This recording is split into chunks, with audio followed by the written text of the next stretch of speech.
Sean on the beat.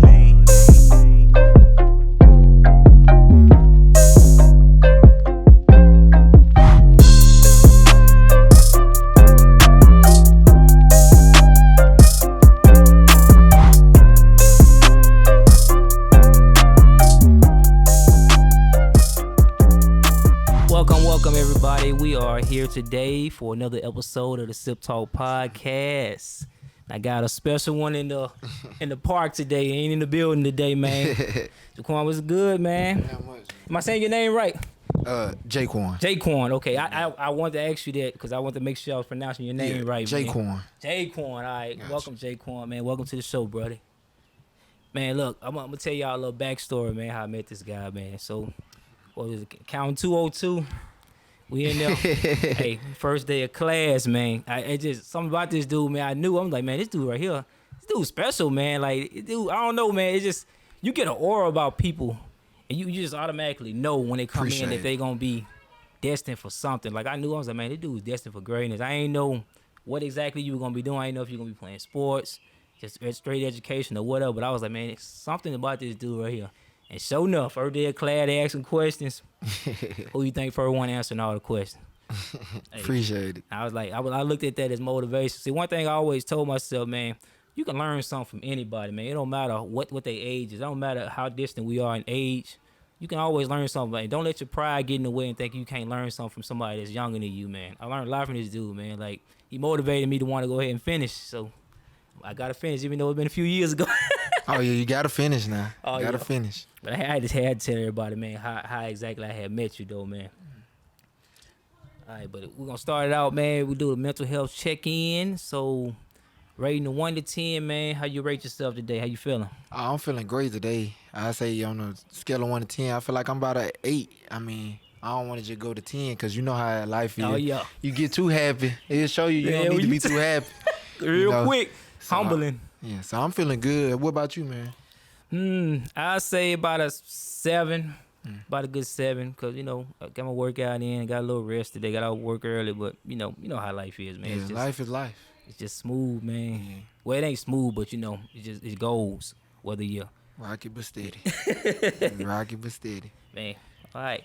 So, man, I want to know about you, man. I know I got you here, man. I want to know about the beginning, man. Tell me what it was like growing up in your household, man. Well, I mean, growing up, I feel like we all have similar stories being from Oxford. You know, it's a safe environment. You know, it's some bad environments in Oxford, but, like, nothing like life-threatening type stuff. So, like, you know, I grew up, you know, in poverty, stuff like that, you know.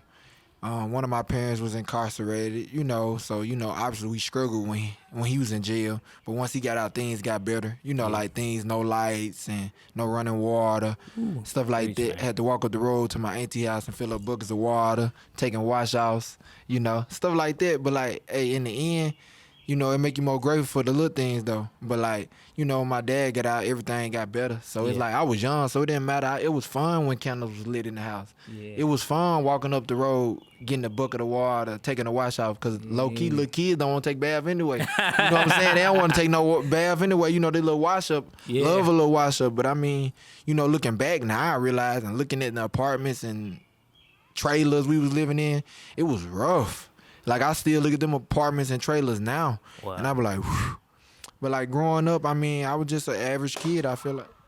And, like, you know, life was, you know, simple as a kid. And then as I got older, I was always motivated for school. I had a teacher. She just told me, like, work hard. Like, you know, she convinced me. You know, when you're young, you will listen to a teacher. Had no teacher, just sat down and made it like a competition. And apparently I was real competitive. I ain't even realized that. And then ever since then, that's when my academics took off. Or whatever. So then I remember the first day of school in 3rd grade, this was the moment that I knew I could do anything. I was like, there's no way I could read a Harry Potter book because, you know, like 300 plus pages. Yeah. So then, boom. By the end of the year, the teacher had boosted me up so much that I read it. I had read like 3 of them. And that's when I knew, oh, I could do anything. But, like, it's crazy, like, how in your mind, like, you know you can't do something, and then you do it. Like, I just started out reading, and I got hooked to the book, and then I just kept reading. And then, boom, before I knew it was on the 3rd, 4th book, by the end of 3rd grade and starting out, I was like, ain't no way I could do that. And then, you know, the rest was history. I scored perfect on my MCT2 test or whatever, and the math part. And then, like, then I just knew, like, I want to be the best. I want to be better than everybody else. Like I got a girl to this day. Her name Lauren Chandler. She still mess with me about beating me in AI points because we was competing or Yo. whatever. So like it's just I turned it into a competition and then I had they used to have this Big Brother program or whatever, and then they used to come play football with us. So he motivated me a little bit. I don't remember his name and but like I was just so competitive or whatever. Yeah. So then it just took off, and that's how I started. My mindset, my dad helped me a lot with my mindset, just talking to me. I remember me and Jaquan used to be on the same team, and you want to be on the team with the best player, So And then like he was like, "No, don't be on the team with him. Go against him so you can get better. Whatever." Because me and him were the best two players and stuff like that. So then he instilled that in my mindset. So then like boom, I'm gonna try to be the best or whatever. And then me and him, it was fun. We won undefeated and won the championship that year. But like I feel like if he wouldn't have told me that, I wouldn't have been as good. Obviously, I got better by playing against somebody that was better than me. So that and the rest was history, far as my mindset, and that's always been my outlook. Like, I didn't want to be in the situation I was born into, and that's why sometimes I understand why people let that, hold them down. I understand why, but at the same time, like, no, I can't go out like that. Yeah. Like, I'm not trying to not have enough, Imagine, life already hard as you rich or poor. Imagine if your lights might be off and life going on, and your wife finna leave you, and your kids ain't listening to you. Tough, bro. And you ain't got no money, and you ain't got nowhere to go. So it's like, dang. So you might as well work hard. You know what I'm saying? Try to work hard. A lot of people deal with stuff they can't. So that's why I always look at it like I'm gonna just stay competitive, try to make the best grades, get scholarships, work hard in sports, try to be the best athlete I can be, whether it's football, track, or basketball. And that's just me right there. Yeah, it all makes sense. I knew it was something about you, man. I knew it. It all makes sense now, man. Your struggles kind of shaped you in. A lot of people, man, they let them struggles define them. And they feel like, okay, since I came from this, I can't be nothing else because this is all I know. I'm in this box. But you kicked the box down. You said, I want to be better than where I'm at. You didn't let situations define you.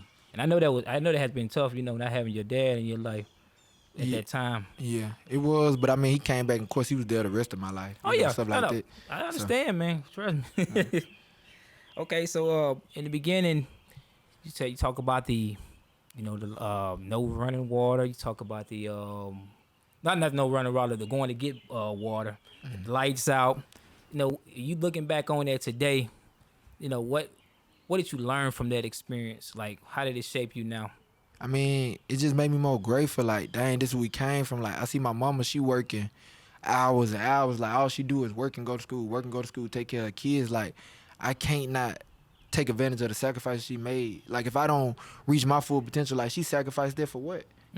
Ultimately, she was in the situation she was in because of herself. But at the end of the day, I'm going to be appreciative of that sacrifice that she made. Like, I remember my mom making like $900 a month. That ain't no money, even though it was like 10, 15 years ago. And her and my grandma had to live together just to make ends meet type stuff. So just looking back, it's like, dang, man, it was rough. It's like, I wouldn't want my kids to go through that, So that's why my mom made a sacrifice for me. My parents made a sacrifice for me. Therefore, I'm going to capitalize on that. Yes. So we'll be able to be in a better position. And then we can just grow. Because, we all came from tough situations, it's hard building from nothing, That's where all our families came from, essentially. Nothing. Exactly. So it's hard to build from scratch. It take a long time. We start behind the 8 ball as it is. So we still trying to recuperate from, all them years ago from getting behind the 8 ball. So I understand what you're saying, man. So tell me about the people who actually influence your life for the better. So can you name some people? Well, a lot of people, I say, man. It's so many people. I'm going to start. Tell me the top. Who at the top of the list? Who at the top? Yeah. I say my dad. I say he about at the top because just instilling the right mindset in me. Like, he ain't always show me the best way to do things, but he always taught me the right way. So, like, with somebody like me, I'm going to do the best thing that's in my interest. So I feel like he just instilled a lot in me from a young age, being competitive, working hard, doing the right thing, trying to take care of people, just being a good person, stuff like that. And that just carried over. And then next, I say, my mom, all the sacrifice she made, I can't speak on, like, I can't even say. It just is what it is. She just get it done. Somebody that just get it done, like LeBron. He just get it done. Like when he in his prime, every year they was in the final. Like, this how she was. Like, she got it done no matter what. No Kyrie or Kyrie, get it done. So, like, I can't even, it's hard for me to even talk about her because, like, she was such a solid person, still is, and made so many sacrifices. It's hard to express. Like, and then I say Coach Bush, he made a lot of, he did a lot of fine tuning. Like he helped me out so much, like on the professional side. So I was so rough. I feel like just I had a good intentions sometimes, but I won't always say stuff the right way and stuff like that, you know. And then like he just spoke life into me, like, cause sometimes I get down too, you know. Of course. Life get hard, Yeah. you know. I think about stuff, and I'm in my situation, you know. At the end of the day, I still came from an impoverished environment, and still like you got to get out of the thinking. He always told me like you got to get out of thinking like that, because like that's not your life. That's not gonna be your life. Yeah. You trying to head here, and it's so hard to get out of that mindset. He just taught me to dress a certain way, you know, keep myself up, be respectful, even when Yeah. I'm upset, take the high road, be the bigger man. Like he preached that to me for years and years and years, and now I call him and be like, dang man, what you said really, really means Yeah. something, man.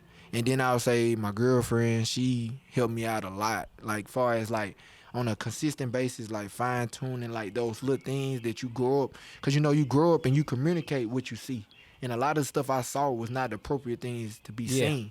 So therefore, that's how I react when I'm mad or I'm sad or upset about something. This how I know to tell you I'm mad.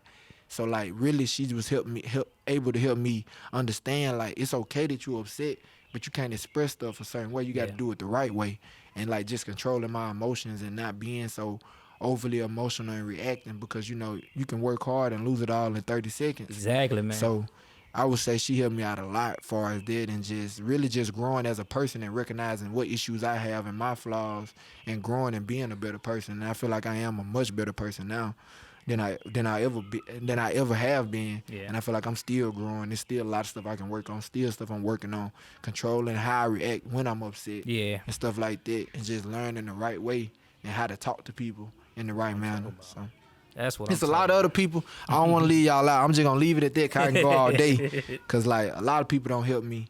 Like even financially, like a lot of people help me. Yeah. A lot of people. I'm sure that they know that you appreciate them a lot more. And I'm gonna tell you one thing, boy. I know you're young, but man, it ain't nothing like having a woman in your corner that's a backbone that's helping you with picking you up when you fall, man. Ain't nothing like that in the world. That a good woman, man. That's something your friends can't even like. Your best friend in the world can't do what a good woman can do for you, man. That's true. Yeah. So hey, keep her by your side. She influenced you like that. For sure. So tell me, what's some of the best advice that you gotten that's helped you over the years? No matter when you got it, but that's helped you. What's the best advice you heard in your life? Well, some best advice. Let me see what I want to say.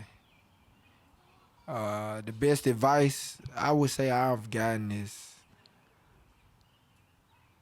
the best advice I've gotten. I would say is just just learning how to control my emotions. Like it wasn't a specific word or phrase they said. It's just I would say with Coach Bush it's more so like, look, this how you need to carry yourself. Is this conducive to you? Is this gonna help you in the future? You doing it, is they gonna make anything better? It's like learning how to control my emotions. Where are they and where are you? A lot of people gonna try to bring you down because you here. You Yeah. can't stoop to their level. You not on their level. You don't need to do that because Yeah. this gonna bring you down. Who got something to lose? This is that we always say to me. Who got something to lose? Cause I almost got to fight with somebody or whatever. Or something like that, you know, I just know. Oh, regular yeah, stuff, yeah, just yeah, regular yeah. stuff, you know, wasn't nothing serious. And, you know, obviously where I'm at in my life and where that person at in their life is two different places. I'm not better than that person, but I feel like I made better decisions Yeah, than that yeah, person. for sure. And then, like, you know, it's hard to see when you emotional and you mad, but now looking back, I do that, then boom, that can end me up in a line of trouble, you know. Obviously, I feel like I'm going to bounce back from anything, but, like, you just can't stoop to certain people's level. And I'm learning now more and more, some people you can't be around. Some people are dangerous. They dangerous people. Mindset, behavior, all that. You can't be around everybody. Like, you can love somebody to death, but can't be around. You got to keep your distance. It's really that simple. But I wish it was that simple for everybody. That's one of the hardest things to do, man. Separate yourself, especially from somebody like, well, say for instance, like one of your best friends you've been knowing since maybe 5 years old.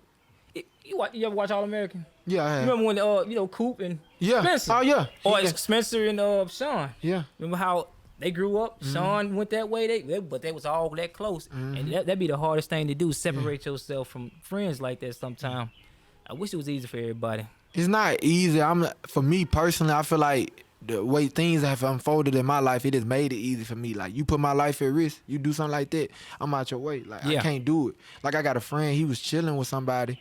He was pulling up to see some friends, and then boom, before he knew it, he was in jail. He ain't did nothing. And did but he ended up getting out. But at the end of the day, like just like that, like he was just a split second. Wrong He was place, just wrong coming to time. holler at somebody. Like he ain't did nothing. Yeah. Like one of the real stories where he did nothing. He didn't allow nobody to do nothing. He pulled up and boom, next thing you know, he was in handcuffs. Man. He got out because everybody told the truth and he hadn't did nothing. But still, Yeah. at the end of the day, do you want to be in that situation? No. I'm with you 100% on that, man. All right, we're gonna transition over. I want to talk about Ole Miss, man.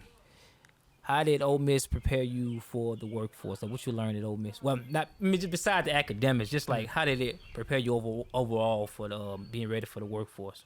Well, it prepared me for the workforce in a lot of ways. Like I say, from coming from Oxford, like I was pretty much known. And at Ole Miss, it's a lot of people that I ain't gonna say you know about it, but you know about it. You know. Yeah. So it made me feel like you ain't as important, but like not on some everything. You know, it ain't gonna go the way you want it to go. You can't. You know, you just gotta learn to fit in to the environment you in. Yes. And like you Yes. know, learning to grow in the new environment you in. It was a big adjustment. Like just difference. You know. Like I didn't know the professors. I had to remake them connections. Like Oxford School District, you know, obviously they pass along words. So K through 12 on up, they don't heard about me. I'm this blah blah blah. You know, they saying good stuff about me. I'm at Ole Miss. You know, I got to create a new name for myself. They don't know me Yeah. like that. They might know somebody from Oxford, but everybody don't. So it was just No. building new relationships. It just prepared me for the real world, like real people like Yeah. in the world that what you finna go in, cause they don't been in that world, Yep. in that big world that you want to get in. And I built a lot of good relationship with my professors. He helped me get my job that I'm finna take now. You know, I built a good connection with him. Appreciate it. He built a good relationship with him, and then he passed my name along. And then the rest was history. Like, so he took care of me. You know, I showed him that I cared. He said he saw that I cared and really wanted to make a difference. Cause you know, account real hard. It's real You hard. telling me?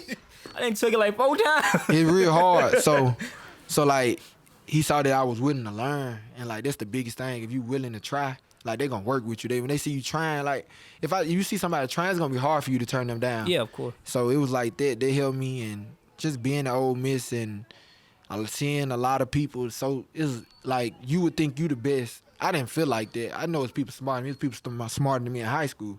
I didn't graduate top percent of my class. I graduated like 47th or something like that. So it was just like everybody's super smart though. Yeah. Everybody's super smart. Some people ain't even got to study. Everybody on that level. So like, what separates you? You know, like what's on the inside? You know, what's on your? You know, what's your character? You know, that make you stand out.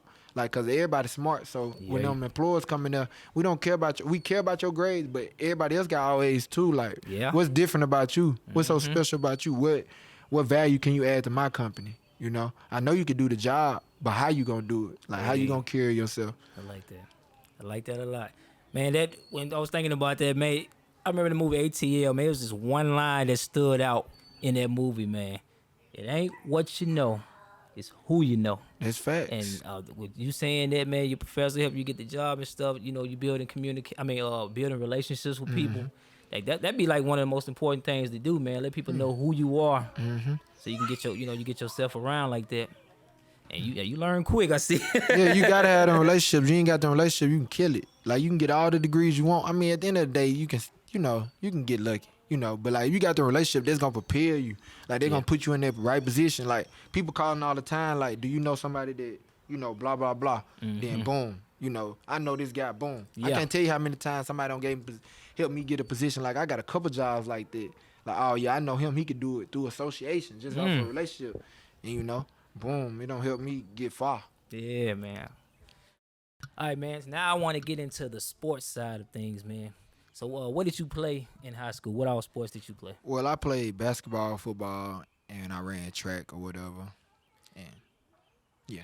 Oh, so you basketball, football, and ran track. Uh-huh. What did you spend? What did you do the most time in high school? I say probably football. Football. I spent the most time with football. So you supposed to be a D1 athlete right now, right? Well, I mean, I was a D1 athlete. Look at that. Well, I mean, I had 20 plus D1 offers, all that type of stuff like that. Hey, dude. This man is incredible, man. I learn new stuff every day. What schools did you get offers to? Ole Miss, Southern Miss,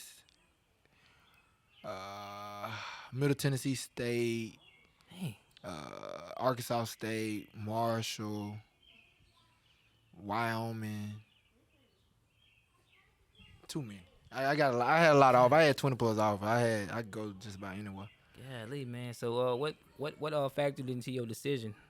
Oh, well, I decided to play college Mm, football. Oh yeah. man, it was crazy. I was gonna go to Ole Miss or whatever. That's why I wanted to go. They was my first offer, and I liked them a lot. Mm. Me and Coach Freeze had a good relationship, and then he resigned from Ole Miss, and then I lost my Ole Miss offer. So Mm. then I was like, dang, where I'm gonna go?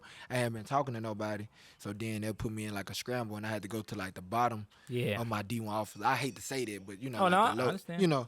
So I was like, dang, it was then like between Southern Miss and Marshall, and then Southern Miss wanted me to sign early. I ain't feel comfortable doing that. So then all I had was Marshall and Arkansas State.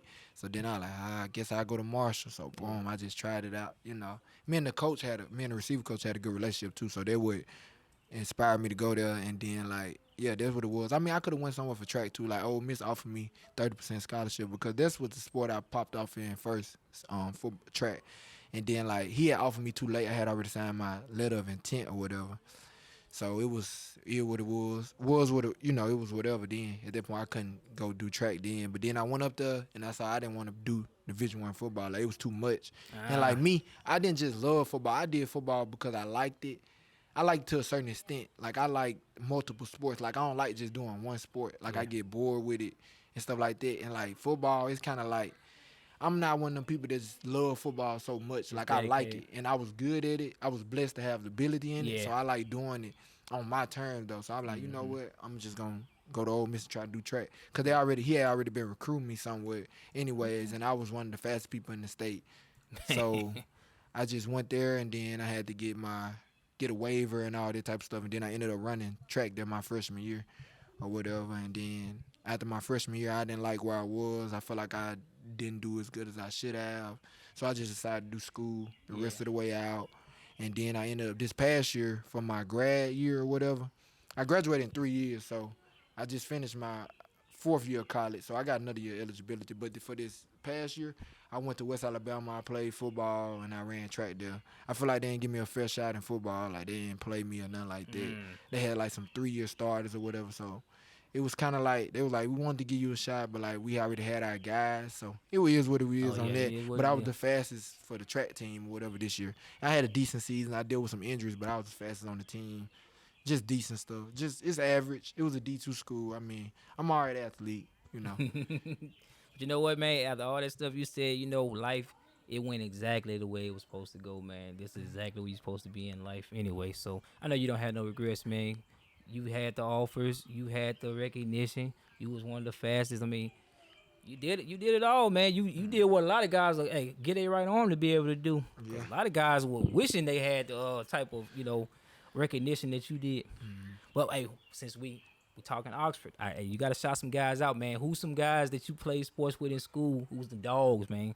Shout out some dogs. Tell me some dogs, man. You already Put some know. names out there. You already know who the dogs is. Tell me who the dogs, man. You got Jarkill. Okay. He put in more work than anybody I know. Him and DK, they like neck and neck. I don't know. I gotta watch both of them at the same time to see who put in more work. Cause like DK, he go catch like after the game, like in college. Man. And then like I remember one time working out with him. I was supposed to be coming to a workout with him. I had came a little late. He was like, man, he was on a different level though. Like he was on some. He really want to do that. Like, I'm like, Yeah. it's all right. He was like, you be on too much lovey-dovey stuff. Though he got on to me one day. I'm like, man, I gotta lock in or whatever. Yeah. Yeah, I got locked in. But who else? Hiram. He was I'm gonna say he was the most talented football player that I ever seen play for sure. Yeah. And the stuff I seen him do is crazy. I seen him do. He been doing this since we was like fourth grade. For real? Yes, it's crazy. The stuff I seen him do. Who else, man? I don't want to leave nobody out. Drew Bianco. I ain't never seen rich people that go that hard as a Bianco. I'm for real. The Biancos, like, they act like they po. That's how they play sports. He literally broke his hand playing pool basketball Goodness gracious. right before he was about to go to LSU. Woo. So, like, the way, just the passion he played with, like, we played Buccaneer football together or whatever. So, like, he been a dog. That boy, he a dog, man. I ain't never seen nobody like it. Like, they go so hard. Like, he'll dive in the stands. He'll tell someone trying to do something. Like, he played running back. He did basketball, football, and baseball. He signed. Who else? DQ. He a dog. Oh yeah, DQ. DQ a dog for sure. Devin, so fast. Devin Too who? fast. Devin Rocket. Devin Rocket. Yeah, too fast. I'm talking Alright. about. And then you Kenzie, Yep. Kyrie, them boys some dogs. Man, I'm. Never mind. Keep going. Yeah. You already know I'm finna say, but Yeah. just keep going. Jack Abraham, of course, he a dog. He's just a beast. A beast. Beard Flowers, don't too many people know him, but that boy, he don't drop nothing. Hands like sticky as they Got them come. DeAndre Hopkins hands. Man, I'm talking about he don't got overlooked like cause his height. His height and stuff like that. What is it with the height and being overlooked? Is it Russell Wilson, Kyler Murray? It is. I mean, Hey, come on now. that's how you know how it is. Yeah, I do, man. Let me think. Who else some dogs, man? I've been with a lot of dogs. Let me see. I think I got the football dogs for sure. There's some more people I know, but like, yeah, I'm in it there. Them boys some dogs right there. Yeah, dog, man. Hey, that's a lot. I'm gonna ask one more question about sports, because I think we had like a little debate at one time. So, guys around my age, probably I'm gonna say 09, 012 versus who winning? Oh, we gonna win, man. Look, we Are way you saying too that dumb. because? Are you Look, I'm y'all talking- had at y'all ages, the same age now. I ain't talking about now. You know we old now. I'm talking about you 15, 16, 17. And my guys 15, 16, 17. Ones I went to school with. we Like, would did y'all bad. I'm gonna tell you why though, cause we was just different. Y'all was into other stuff. Like I don't know how to explain it. Y'all was bad. oh, for so we real. weren't focused. That's what you're saying. We Yeah, weren't really y'all focused. y'all was into girls, big, and that. y'all was trying to sing to them. Y'all was singing to them. Album cover. I ain't gonna call no names, but I got some cousins. They had boyfriends that was singing to them. I'm talking about. They know who I'm talking about too. Uh-oh. Both of them artists. Uh-oh. May live somewhere on the west side. They were artists. They was singing auto tune, all type of man. stuff. But no, though, like I mean, I just feel like we was better because like we had better resources though, for real. That- We that's had true. way That's- better, that's true. and we had Buccaneer football, and that was structured all the way from the time we was 7 and 8 or something like that, all the way up. So that Yeah. camaraderie that we built together, like the people I played Buccaneer with, I played high school with. So it's just a different level. Like JJ Pegues, he played Buccaneer. Yeah. And like you could just see like, okay, this kid is an animal. But Mm-hmm. like, you know how he played Buccaneer all those years. I'm pretty sure that, that helped him being around the football that long. And then like y'all, I don't know if y'all had Buccaneer, and I don't know if it was in I structure. don't remember no Buccaneer. Yeah, it wasn't in structure, but like that's how I started playing football. Hiram told me like, come out there and play for the Bucks, man, cause we used to play outside at recess or whatever together. Then that's how I came to the Bucks. Y'all didn't have it, and we had structure. They was teaching us how to play football. Yeah. Like a lot of y'all did not know how to play football. Y'all was just good, We were just out there. Yeah. just out there. Hey, yeah, you do have a point. I give you that. You do have a point, but you know you gonna you kicking up some. Yeah, dust I'ma right now. rub some You know fellas. I'm cutting this out. This is probably the part I'm gonna use for your promo. I'm gonna jump straight to it. I'm gonna give out that. No, man, I'm just talking. I might do it for real though. All right, okay. Now, so we transitioning from. Hold on. All right, we transitioning from being a kid, Oxford, to being an adult now, man. What are some differences from being a kid to being an adult? Life, and if you grown, you know what that means. Now explain it. I Like, want to know. Tell me. Man, look, y'all kids in high school, just be happy. You got 3 free meals. You got two. You got breakfast and you got lunch. Y'all need to be happy and need to eat all the lunches you can get. Cause when you get older, that bank account start getting low. And then you say, well, I can go over here and eat this what I want to eat, but I probably need to go over here and eat this. But like for real though, life is just like real life. You ain't got your parents like standing over you no more. Like it's a difference in structure. Like I didn't need structure because I was just already disciplined or whatever. I got the discipline part early. But at the end of the day, like it's real stakes at play. In high school, the worst thing that can happen to you is you get in trouble when your parents get on to you. Yeah. In real life, you can real life lose your house. You can real life not have no car. Yeah.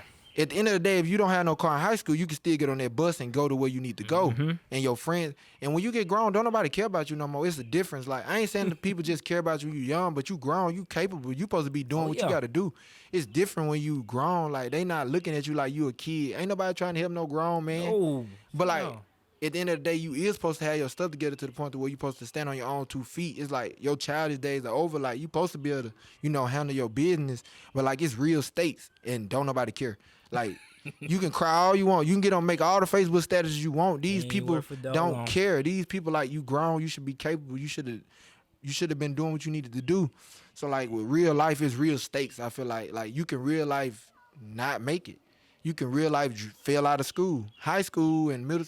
You can pretty much make it through them grades. You know Yeah. what I'm saying? But in college, you can real life fail. You can real life get your heart broken when you Yes. grown at that age. And just imagine everything going wrong. You fail a test. Your girlfriend cheating on you.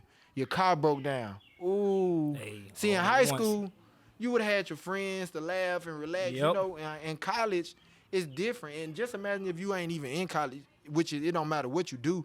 You ain't got no support system like friends. Like when I used to be around my friends in high school, if I was having a bad day, it would be fine because we'll laugh and we'll just forget Yeah, about forget it. about it. Yep. But in real life, them problems not going nowhere. Like it ain't really nothing to master it. Sure ain't. Imagine I'm mad at my girlfriend or my wife or something, and now I got to go to Taco Bell and work 10 hours and deal with some rude customers or a bad boss. But in high school, you would have been around your friends in a more relaxed environment, and everything would have been chill, you know. Yeah, you And it wouldn't have been no real stakes. Like you gonna go to school no matter what. And if your teacher, if you got a good teacher, she'll let you. You know, she'll be like, it's Oh, yeah. okay. We'll talk to you, and they'll try to make you feel better. But and when you grown, nobody cares. I don't know, nobody care, and especially like you say in colleges, they don't care if you come to school or not. You go They to don't. you go to class or not. They gonna call the roll out. Yeah. Mr. Hill. You don't see Mr. Hill? Okay. Oh. Let's go on down to the next one. And then they don't care about all them excuses you got. They don't care if it's real life They excuses. do not care. You saw that firsthand. Do you remember when I came in I know. with my son? With your son. And I told her, that lady was like, okay, you try to let him sit. And after that was it. It was a wrap. It wasn't nothing you could do. Yep. And I can't take that personal. She just doing her job. She you doing know? her job. She protecting the classroom, Mm-hmm. you know. And that right there showed me like, oh man, life for real. When I seen that man in there with his baby, still trying to get the lesson, the baby hollering, I was like, man, this man trying, man. God, come through for him, please. Yeah, man. I'm talking about you was in there with the baby, man. You know you doing all you can. You was trying to get the lesson. You was really trying to make it, you know. And I know you want to set a great example for him. That's why you even in there, because you could have been said forget that. Exactly. I want him to see that. I want him to see that you don't make no excuses, son. You keep trying. You make it happen. Regardless. Because Exactly. at the end of the day, people complain, but it ain't going to change them. What you going to do to make something happen? Exactly. Don't make excuses, make it happen. That's how I feel. Man, you sure know what to say, boy. All right, now we get close to the end. I want to ask you about your future plans, man. What do you see yourself 5 years from now? Like, what type of goals and plans do you have? Well, 5 years from now, I see me being a good husband, a good father, you know, a respectable person, you know, a growing person, I feel like. Hopefully a still healing person. And hopefully I'm self-aware of the mistakes that I've made and, make amends for whatever I did and still just open to learning. Yeah. Like, which I am now. I feel like, and I just want to continue to be that person and continue to set a good example. Like, a lot of people tell me, like, you inspire me, like, to do better. A lot of people tell me that all the time. So I just want to keep inspiring people, keep letting people know, like, you can do this. Like, this ain't nothing too special. You capable of the same stuff I'm capable of. And, like, just keep being a good role model for my brothers and anybody else, really.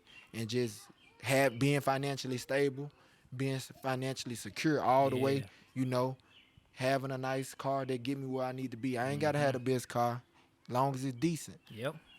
So, I mean, really just being in a stable situation and being at peace and being happy. I'm going to always have my joy through God. So I ain't even going to say joy because I got that. And I just want to be happy, content with my life and just grateful too. And continue to be humble. Just all them things. You know, all the good things that you would aspire to be. Yeah. You know? Well, man, look. Hey, this interview has been very inspirational for me, man. I learned a lot about you. You keep doing your thing, man. I'm still rooting for you, man. Since I was the first day I met you, bro. Appreciate it. Hey, I appreciate you coming to do this interview, man. Hey, keep in contact with me, man. Let me know how things going, bro. Hey, stay out of the gym, though, man. You see, Man, chill you're out. making me look bad, man. You can't make me look bad on my own interview. Man, I'm small. Man. I'm not big, bro. All right, but this is another episode of SIPTLK Podcast. Y'all stay tuned for the episode and appreciate y'all for supporting, man.